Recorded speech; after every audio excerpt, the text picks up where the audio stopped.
jam janawali fini weeti emen nyande hoore bir 12 setto ujune 2025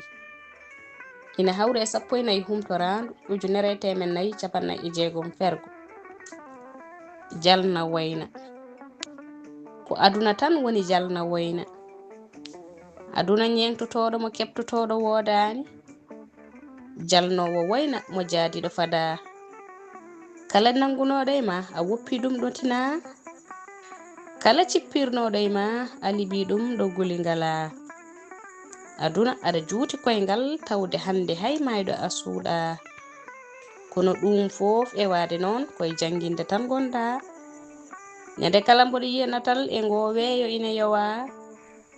bindi e ɗemɗe ceertude e maggal ina winda mi yiila hoore ngam ko ngu ñalngu tan fada mi wonta mayɗo tawa gite ina perta mi yiya natalam ina yowa kongi jurmi niiɗi e maggal ina winda miijo woɗɗa ngam nyande hen ko min yonta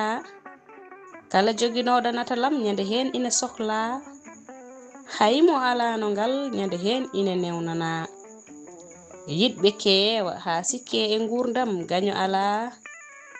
darde tinde nyande hen ala ko ngakkata yiɗɓe gonga jungino